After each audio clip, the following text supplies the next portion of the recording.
बिस्मिल्लाहिर्रहमानिर्रहीम। नाज़रीन अस्सलाम वालेकुम, मैं हूं इमरान वसीम। नाज़रीन, आज नज़रें सुप्रीम कोर्ट पर भी टिकी हैं और नज़रें इस्लामाबाद हाई कोर्ट पर भी टिकी हैं। सुप्रीम कोर्ट में आज मखसूस नशिस्तों की अहम समाअत है और आज की समाअत में बड़े फ़ैसले का इम्कान है। तो सबसे पहले तो इस खबर से कि सुप्रीम कोर्ट में आज रिज़र्व सीट्स के केस में क्या समाअत होने जा रही है, क्या बड़ा फ़ैसला मुतवक्के है, और इसके बाद फिर आपको बताएंगे कि इस्लामाबाद हाई कोर्ट में कौन सा अहम मुकदमा जिसकी आज समाअत है और नज़रें इस्लामाबाद हाई कोर्ट पर टिकी हैं।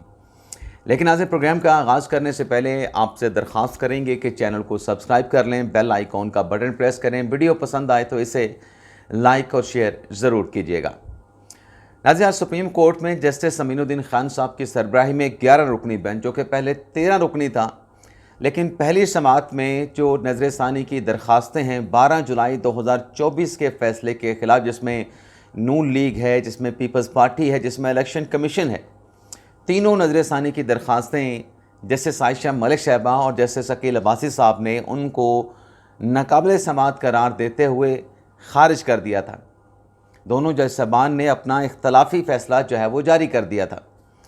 अब पीछे 11 रुकनी बेंच है जो नज़रसानी की 3 दरख्वास्तें हैं उस पर समाअत करने जा रहा है।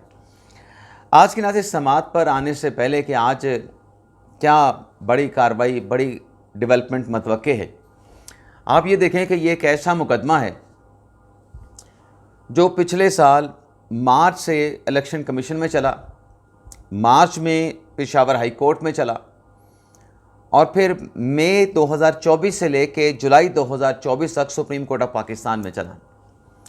अब पाकिस्तान में इलेक्शन होते हैं 8 फरवरी 2024 को, और 8 फरवरी 2024 के इलेक्शन से लेके आज के दिन तक फार्म 47 की हुकूमत है या फार्म 45 की हुकूमत है, छोड़ दें इस बहस को ज़रा एक लम्हे के लिए। पार्लियामेंट नामुकम्मल है। फरवरी 2024 से लेके आज जुलाई, तो आज हम बैठे हैं मई 2025 तक पाकिस्तान की पार्लियामेंट नामुकम्मल है। कौमी असम्बली में अरकान पूरे नहीं, सेनेट में अरकान पूरे नहीं, खैबर पख्तूनख्वा की असम्बली में जो अरकान असम्बली हैं उनकी तादाद मुकम्मल नहीं, पंजाब असम्बली नामुकम्मल है, सिंध असम्बली नामुकम्मल है। हालांकि कॉन्स्टिट्यूशन ये कहता है कि जब कोई रुकन रिज़ाइन कर जाए, जब कोई रुकन डिसक्वालीफाई हो जाए, जब कोई रुकन जो है वो दुनिया फ़ानी से इंतकाल कर जाए, तो उसकी जगह पे आपने 2 माह के अंदर इलेक्शन करा के उसकी वैकेंट सीट को आपने फिल करना है। यानी एक भी रुकन की सीट किसी भी तरीके से अगर वैकेंट होती है, खाली होती है, कॉन्स्टिट्यूशन की कमांड है कि 2 माह के अंदर आपने इलेक्शन करा के, ज़मीनी इलेक्शन करा के उसको फिल करना है। यहाँ पे आप देख लें कि 14 माह 15 महीना चल रहा है। पार्लियामेंट सिर्फ कौमी असम्बली नहीं, सेनेट नहीं, 3 असम्बलियाँ नामुकम्मल हैं। तो नाज़रीन, आज की जो समाअत है, आप इसमें एक और नुक्ता भी मैं आपको बता दूँ कि जब 12 जुलाई का फ़ैसला आया था ना, तो हुकूमत की और पीपल्स पार्टी की इलेक्शन कमीशन की संजीदगी का अंदाज़ा आप इस बात से लगा लें कि सिर्फ 3 दिन के अंदर नज़रसानी की दरख्वास्त सुप्रीम कोर्ट में दायर कर दी गई थी। सिर्फ 3 दिन के अंदर, 12 के बाद 15 जुलाई को नज़रसानी की दरख्वास्त आ गई। दूसरी तरफ अगर आपने संजीदगी का अंदाज़ा लगाना है तो आप ये देखें कि जो पाकिस्तान तहरीक इंसाफ के बल्ले इंट्रा पार्टी इलेक्शन के ख़िलाफ़ जो 13 जनवरी 2024 का फ़ैसला आया, उस फैसले के ख़िलाफ़ नज़रसानी कब आती है? एक दिन के बाद नहीं, 2 दिन के बाद नहीं, 13 जनवरी को फ़ैसला आता है तो इलेक्शन होना है 8 फरवरी 2024 को, यानी को 25 दिन के बाद। और पाकिस्तान तहरीक इंसाफ की संजीदगी आप देखें कि वो नज़रसानी की दरख्वास्त 7 फरवरी को सुप्रीम कोर्ट में दायर करती है। अगर वो संजीदा होते तो 12-13 को फ़ैसला आता है तो 15, 16, 17, 18, 20 तक कर देते, लेकिन फ़ाइल नहीं की गई। ये जो नाज़रीन मखसूस नशिस्तों का मुकदमा है, इस पर जो आज समाअत होने जा रहे हैं उसमें नाज़रीन 6 और 2 8 दरख्वास्तें हैं। 6 दरख्वास्तें जनाब हामिद ख़ान साहब ने दायर की हैं, जो कि सुन्नी इत्तेहाद कौंसिल के वकील हैं। अब हामिद ख़ान साहब ने नाज़रीन जो दरख्वास्तें दायर की हैं उसमें एक दरख्वास्त जो है कि इस केस की प्रोसीडिंग लाइव होनी चाहिए। लाइव स्ट्रीमिंग यूट्यूब चैनल पे ये अदालती कार्रवाई दिखाई जाए। इससे पहले भी अदालती कार्रवाई काजी फैसल साहब ने जब ये केस किया था उस वक्त भी लाइव दिखाई गई थी। दूसरी उनकी दरख्वास्त है कि ये बेंच दुरुस्त नहीं बना, इसमें मंसूरी शाह नहीं है, इसमें आयशा मलिक, मुनीब अख्तर साहब, शाहिद वही साहब, इरफान सादिक खान साहब नहीं हैं। उन जजेस को शामिल किया जाए।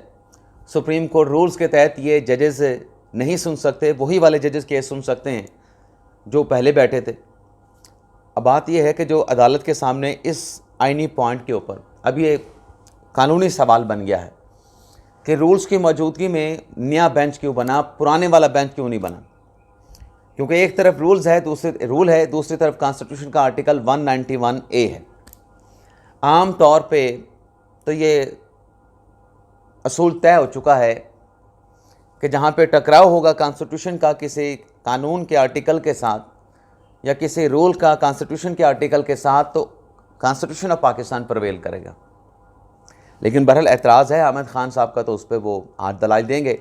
तीसरी उनकी जो दरख्वास्त है वो है कि 26वीं आइनी तरमीम का फ़ैसला होने तक जो है, हामिद ख़ान साहब कहते हैं कि इस केस को आप एडजर्न कर दें और जब तक 26वीं आइनी तरमीम आप टेकअप करके उसको डिसाइड नहीं कर लेते उसके बाद फिर इसको देखिएगा।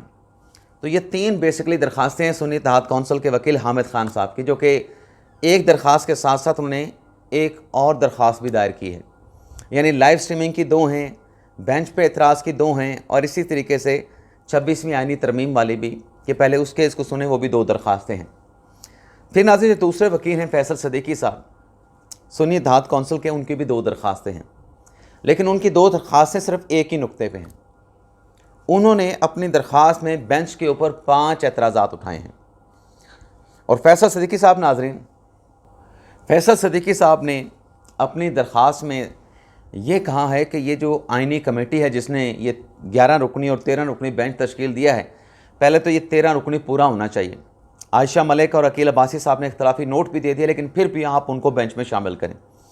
लेकिन बेसिक जो उनका पॉइंट है, जो उनकी दलील है फैसल सदीकी साहब सुन्नी इत्तेहाद कौंसिल के वकील की, कि ये जो बेंच है ये आइनी जजेस कमेटी को बनाने के बजाय ये प्रैक्टिस एंड पुशर कमेटी को बनाना चाहिए, जिसमें याहिया अफरीदी, मंसूर अली शाह और अमीनुद्दीन खान साहब हैं। तो लिहाजा ये केस जो है वो प्रैक्टिस एंड पुशर कमेटी को भिजवा दें। वो कमेटी बेंच बनाए जिसमें पुराने जजेस शामिल हों रूल्स के मुताबिक, जिसमें आयशा मलिक और अकील अब्बासी साहब को भी शामिल किया जाए। तो आज लग नाज़रीन ये रहा है कि 11 रुकनी बेंच ये एतराज़ात सुनेगा।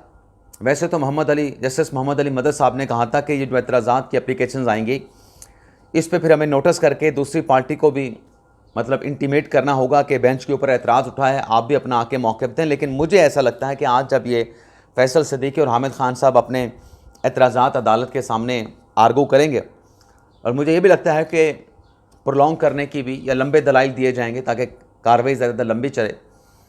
तो जो दूसरी साइड है जिसको नोटिस आज होना है, दूसरी साइड आज ही अपना नोटिस एक्सेप्ट कर लेगी और शायद अदालत की तरफ से कहा जाए कि आज अपने दलाइल को कंक्लूड करें और दूसरी साइड भी आज ही दलाइल देगी।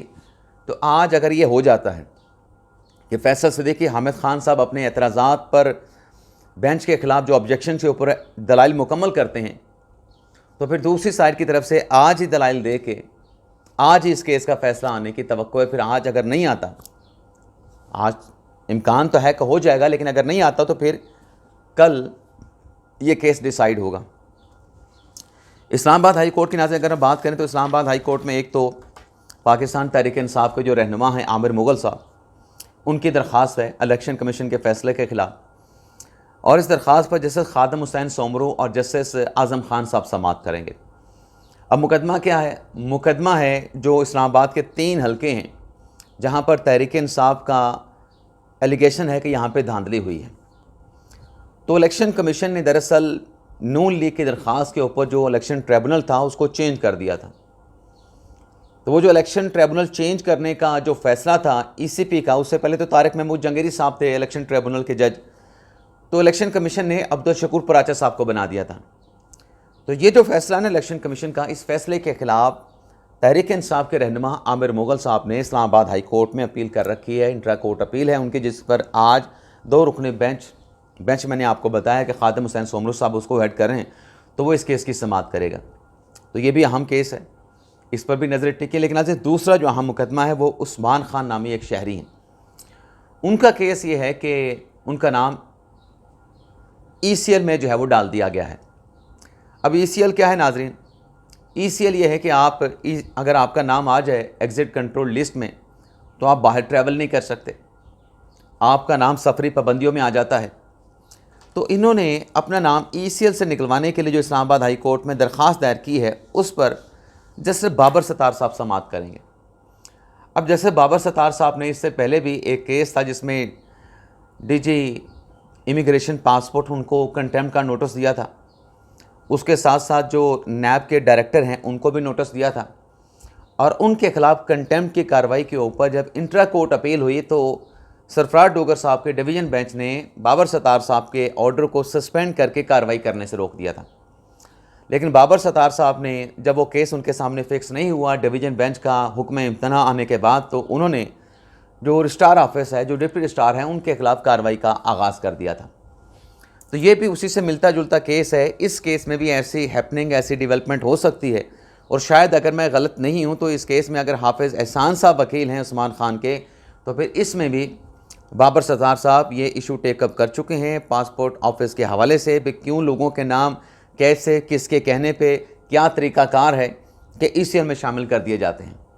तो इसमें भी आज इस्लामाबाद हाई कोर्ट से बड़ी ख़बर बनने का इम्कान है बाबर सत्तार साहब के इस बेंच में। बाकी जो इस्लामाबाद हाई कोर्ट में एक और रफड़ है, तनाज़ा कन्फ्लिक्ट बना हुआ है, मैं वो सादगी में रफड़ आपको कह दिया, वो है कि मुस्तकिल चीफ जस्टिस कौन होगा। तो आज 19 मई है, और 19 मई को इस्लामाबाद हाई कोर्ट में मुस्तकिल चीफ जस्टिस लगाने के हवाले से जुडिशल कमीशन का इजलास होना था। लेकिन चूँकि इस्लामाबाद हाई कोर्ट के 5 जजेस की जो दरख्वास्त है उस पर सुप्रीम कोर्ट का जो 5 रुकनी बेंच बना हुआ है वो अभी केस को कंक्लूड नहीं कर पाया, तो लिहाजा जुडिशल कमीशन का आज का जो इजलास था उसे ता हुक्म सानी जो है फर्दर कोई नई डेट आने तक जो है वो मौखर कर दिया गया है, मुलतवी कर दिया गया है। बाकी आज की जो कार्रवाई है सुप्रीम कोर्ट की, इस्लामाबाद हाई कोर्ट की, उसको नेक्स्ट वीडियो लॉग में आप तक पहुंचाएंगे। आप देखने वालों से इजाज़त चाहते हैं। अल्लाह ताला हम सब का हामी नासर, अपनी दुआ में याद रखिएगा। अल्लाह हाफिज़।